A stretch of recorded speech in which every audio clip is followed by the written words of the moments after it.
প্রিয় দর্শক বন্ধুরা, আপার প্রাইমারি থেকে গুরুত্বপূর্ণ খবর আপডেট। জয়েনিং করেও কিন্তু নানা সমস্যা। এখানে থাকছে শিক্ষা দপ্তরের গুরুত্বপূর্ণ বার্তা এবং উঠে আসছে বেতনের প্রসঙ্গ। তাই আর্জেন্ট ভিত্তিতে ভিডিওটা আপনাদের জন্য ক্রিয়েট করতেই হচ্ছে। আপার প্রাইমারি থেকে বড়সড় খবর আপডেট। ভিডিওটিকে শেষ পর্যন্ত ওয়াচ করবেন, কোনোভাবে স্কিপ করবেন না। চ্যানেলটিকে সাবস্ক্রাইব করে সঙ্গে থাকবেন।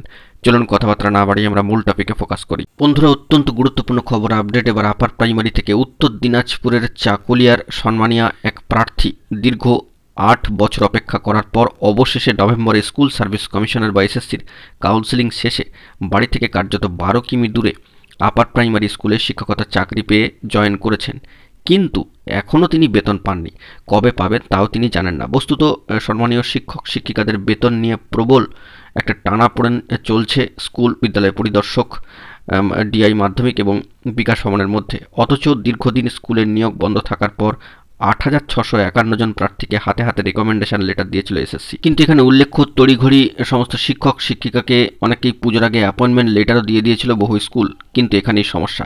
রাজ্যের উচ্চ প্রাথমিক ও মাধ্যমিক স্কুলে 3 দফায় যে 8,651 জন প্রার্থী চাকরির সুপারিশপত্র গ্রহণ করেছেন, 2-3 মাস পড়ানোর পরেও কার্যত তাদের সিংহভাগ চরম দুর্ভোগ পোহাচ্ছেন। তো সেই দিক থেকে স্কুলে চাকরিতে জয়েন করার আগে সম্মানীয় শিক্ষিকা জেলারই সরকারি সাহায্যপ্রাপ্ত একটি কলেজে স্টেট এডেড অর্থাৎ স্যাক্টের তিনি কর্মরত ছিলেন।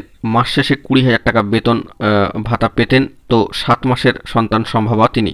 তো সেই দিক থেকে টাকার অভাব থাকায় নাকাল হতে হচ্ছে তাকে, অর্থাৎ নানানভাবে সমস্যা পোহাতে হচ্ছে।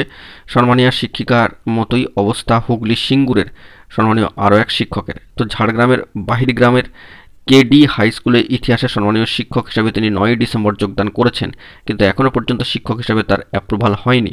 অথচ শিক্ষকতার এই চাকরিতে যোগ দেওয়ার আগে তিনি সাতবেড়িয়ার হুগলির গোঘাটের সাতবেড়িয়া হাই স্কুলের শিক্ষাকর্মী হিসাবে কর্মরত ছিলেন। তো 22,500 টাকার চাকরি থেকে লিয়েন নিয়ে তিনি কার্যত 42,384 টাকার শিক্ষকতার চাকরিতে কিন্তু জয়েন করেছেন। মাস শেষে বেতন না পেয়ে অসুস্থ মা বাবা, স্ত্রী এবং 10 মাসের মেয়েকে নিয়ে ঘোর সমস্যায় তিনি। এদিকে বাড়িতে সংসারের খরচ জুগিয়ে ঝাড়গ্রামে বাড়ি ভাড়া করে থাকতে হচ্ছে। সপ্তাহান্তে যাতায়াতের খরচও কিন্তু রয়েছে। তিনি কার্যত সমস্যার মধ্যেই রয়েছেন।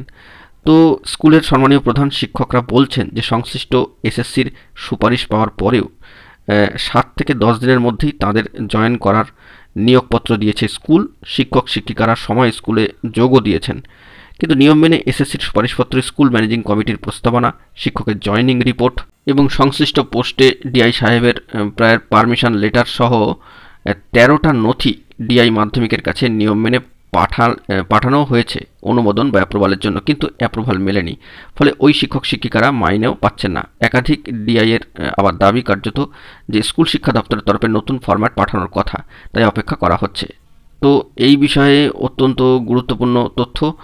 তবে অবশ্যই এ বিষয়ে স্কুল শিক্ষা দপ্তরের বার্তা উঠে এসেছে। স্কুল শিক্ষা দপ্তরের সংশ্লিষ্ট বিভাগের সম্মানীয় এক আধিকারিক জানাচ্ছেন, কোট আনকোট, যা সামাজিক গণমাধ্যমে উঠে এসেছে, যে বিভিন্ন জেলা থেকে এরকমের অভিযোগ আসছে, কিন্তু ডিআইদের কাছে নতুন কোনো ফরম্যাট পাঠানোর কথাই নেই।